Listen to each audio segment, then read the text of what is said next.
Hello everyone, welcome back to the channel. 9th chapter में हमने last time game theory के through strategic trade policy देखा था। ये वीडियो में हम क्या करेंगे, हम यूएस कॉमर्शियल पॉलिसीज़ देखेंगे, किन किन स्टेट्स के साथ, किन किन नेशंस के साथ यूएस का ट्रेड अग्रीमेंट साइंड है। This section surveys the history of US commercial policy. We start by examining trade agreements act of 1934 and then discuss the general agreement on tariff and trade, जिसे GATT भी कहा जाता है।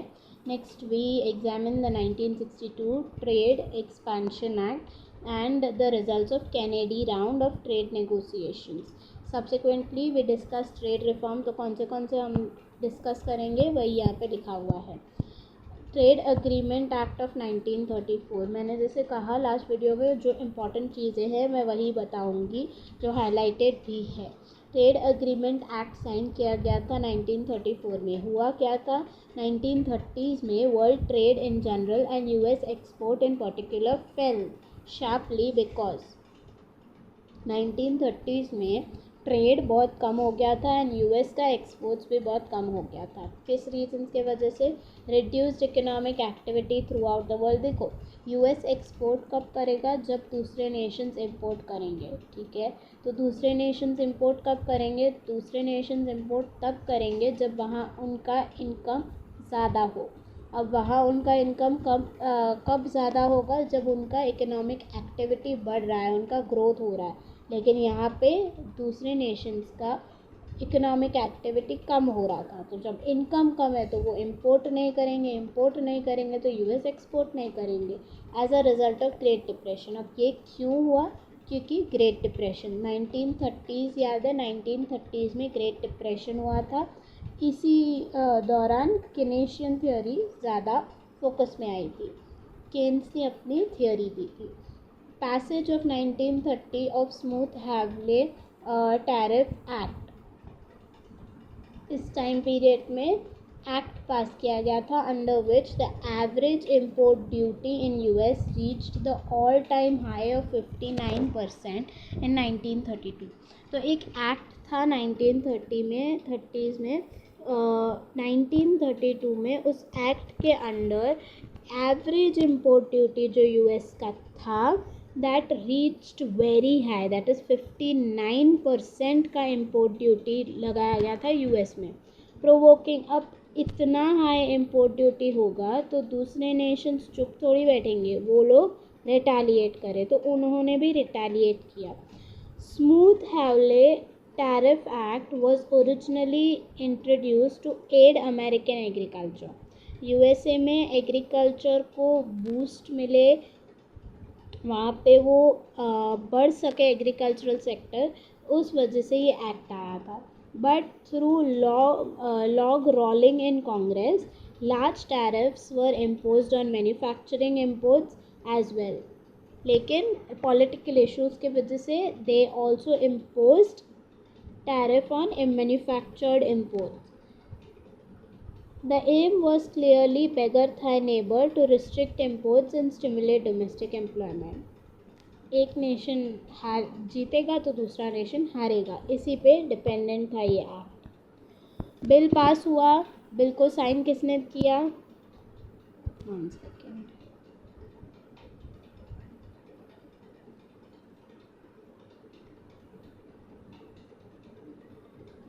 Bill को sign किसने किया? President Hoover ने bill को साइन किया। And by 1932 60 countries retaliated. अब बिल आया तो दूसरे कंट्रीज़ चुप नहीं बैठे, 60 कंट्रीज़ ने रिटेलिएट किया with stiff tariff increase of their own. तो उन्होंने भी खुद का टैरिफ इंक्रीज कर दिया in the face of deepening the world depression. Already 1930s का डिप्रेशन चल रहा था, इन्होंने और उस डिप्रेशन को, ये रिटेलिएशन ने और उस डिप्रेशन को डीप कर दिया, बढ़ा दिया। The net result was collapse of world trade. इस वजह से पूरा वर्ल्ड ट्रेड कोलैप्स हो गया, क्योंकि ये भी अभी एक्सपोर्ट नहीं कर पाएगा यूएस, वो भी अपने इंपोर्ट्स पे टैरिफ लगा रहे हैं, ये भी इंपोर्ट्स पे टैरिफ लगा रहा है। तो एक्सपोर्ट करेगा कौन और इंपोर्ट करेगा कौन? सारे लोग अगर इंपोर्ट टैरिफ लगा दे तो एक्सपोर्ट कौन करेगा और इम्पोर्ट कौन करेगा? तो वर्ल्ड ट्रेड पूरा का पूरा कोलैप्स हो गया। The US Congress under the new Roosevelt administration passed the Trade Agreement Act of 1934। अभी इसके बेसिस पे कुछ तो करना पड़ेगा, तो नया यूएस कांग्रेस बना एंड रॉजवेल्ट एडमिनिस्ट्रेशन के under trade agreement act of 1934 पास हुआ। अब कुछ प्रिंसिपल्स यहाँ पे दिए हुए आप पढ़ सकते हो। What are important thing is trade agreement act was renewed a total of 11 times before it was replaced in 1962 by trade expansion act. Trade agreement act चलता आ रहा था 1962 तक और ये टोटल 11 टाइम्स उसको रिन्यू किया गया। थोड़ी चीज़ें ऐड की गई, थोड़ी चीज़ें निकाल दी गई, ऐसे रिन्यू करते रहे 11 टाइम्स टिल उसे टोटली रिप्लेस कर दिया गया in 1962 by trade expansion act. By 1947 the average US import duty was 50%। पहले कितना था? पहले था 59%। यहाँ पे आप देख सकते हो 59% था एवरेज इम्पोर्ट ड्यूटी, अब यहाँ पे ऑलमोस्ट 50% हुआ। बिलो 50% बिलो मतलब 50% से कम हो गया। It's 1934 level. 1934 लेवल में जितना भी था उससे 50% कम कर दिया गया। The Trade Agreement Act of 1934 and all subsequent trade legislation were based on most favored nation principle।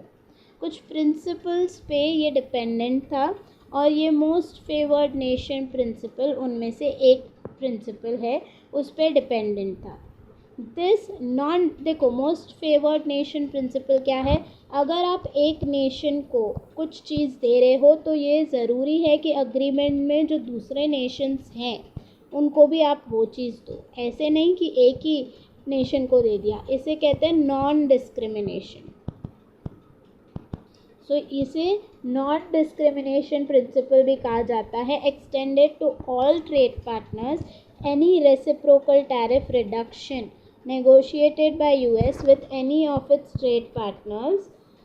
देखो अगर आप ट्रेड पार्टनर्स के साथ मिलके एक ट्रेड पार्टनर आपके साथ A B C D आपके ट्रेड पार्टनर है, आपने B के साथ नेगोशिएट किया और कहा कि हम टैरिफ रिड्यूस करेंगे, तो इसका मतलब है आपको बाकी सारे ट्रेड पार्टनर्स के साथ भी टैरिफ रिड्यूस करना पड़ेगा। ट्रेड पार्टनर्स के लिए भी टैरिफ रिड्यूस करना पड़ेगा। एक ही नेशन को फेवर नहीं करना है, आपको सबको वो चीज़ नॉन डिस्क्रिमिनेशन पे देनी ही देनी है। एक कुछ डिग्री आप डिसाइड करते हो एक नेशन के साथ, वो यानी सबके साथ होना चाहिए, किसी के साथ डिस्क्रिमिनेशन नहीं होना चाहिए।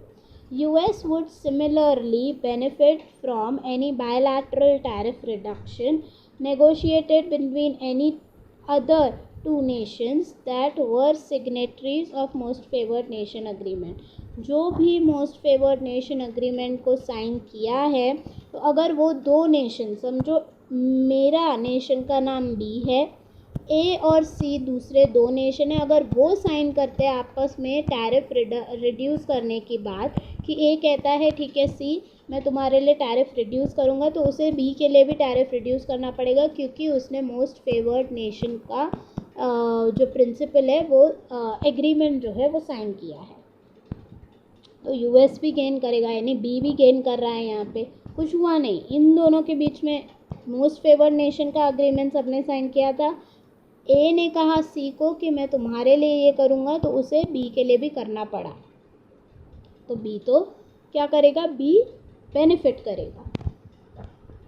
However, this bilateral trade approach faced the serious shortcoming that tariff reductions were negotiated for the most part only in commodities that dominated bilateral trade। तो लेकिन इसमें कुछ फ्लॉज थे कि जो bilateral trade पे commodities है जो डोमिनेट करते हैं bilateral trade में, उन्हीं को फेवर कर रहा था। Otherwise, many freeloader nations not directly involved in the negotiation and not making any tariff concession reduction to their own would also have benefited from reciprocal tariff reduction negotiated between any other। तो ये कुछ disadvantages बता रहे हैं। GATT, general agreement on tariff and trade. GATT was an international organisation created in 1947।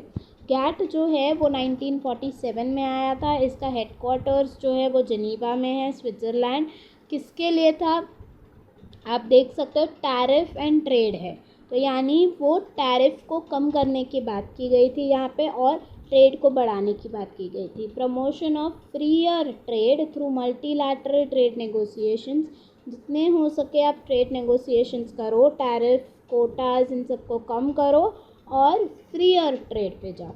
Originally, it was thought that GATT would become a part of International Trade Organization, whose charter was negotiated in Havana in 1948 to तो एक हवाना conference हुआ था जहाँ पे कहा गया था कि गैट जो है वो इंटरनेशनल ट्रेड ऑर्गेनाइजेशन का पार्ट होगा, लेकिन आईटीओ जो है यानी इंटरनेशनल ट्रेड ऑर्गेनाइजेशन को यूएस ने रैटिफाई नहीं किया था, तो इस वजह से आईटीओ कभी एग्जिस्टेंस में आया ही नहीं।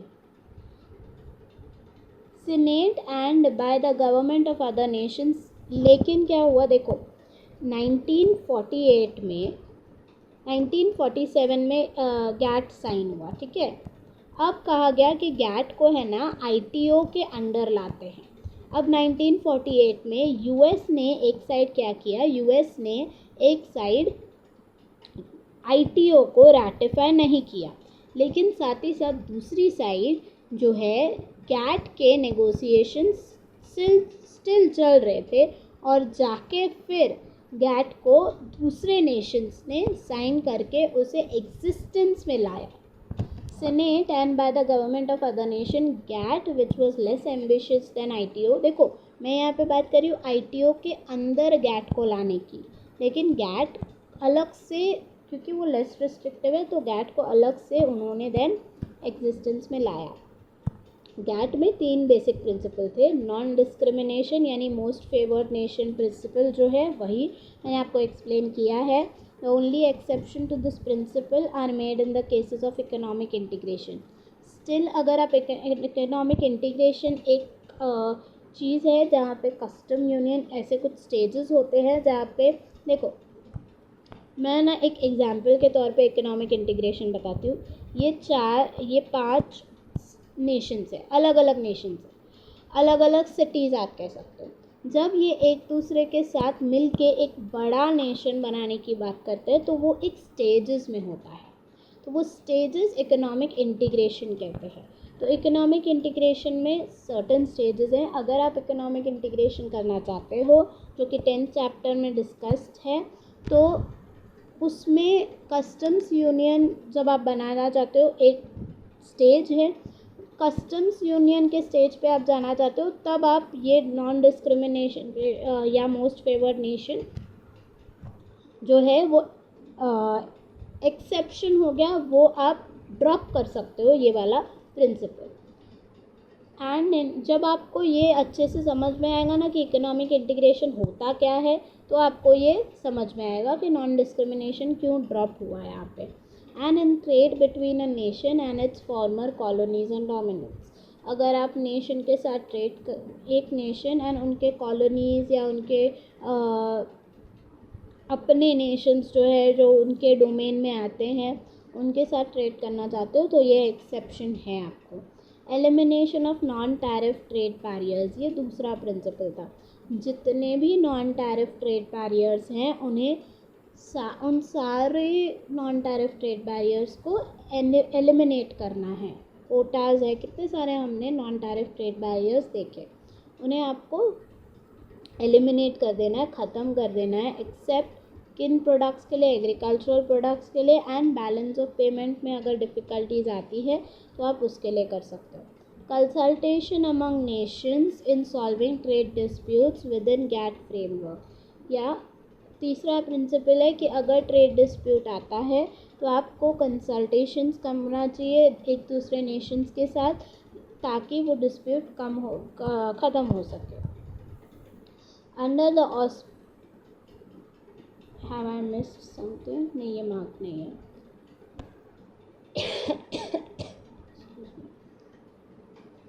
Under the auspices of GATT, tariffs were reduced by a total of 35% in 5 different trade negotiations between 1947 and 1962. 1947 and 62 के बीच में टोटल 5 नेगोशिएशंस हुए थे गैट के अंडर, और उस नेगोशिएशंस की वजह से ऑलमोस्ट 35% जो है वो टैरिफ्स कम किए गए थे. In 1965, GATT was extended to allow preferential trade treatment to developing nations and to allow them to benefit from tariff reductions negotiated among industrial nations with reciprocity. 65 में गैट एक्सटेंड किया गया, बढ़ाया गया, ताकि डेवलपिंग नेशंस को भी preferential trade treatment मिले और उन्हें भी बेनिफिट हो टैरिफ रिडक्शन से. Greater success in tariff reduction was not achieved before 62. इतना ज़्यादा अचीवमेंट टैरिफ रिडक्शन में नहीं हुआ था 1962 तक, because tariff negotiations were conducted on a product by product basis.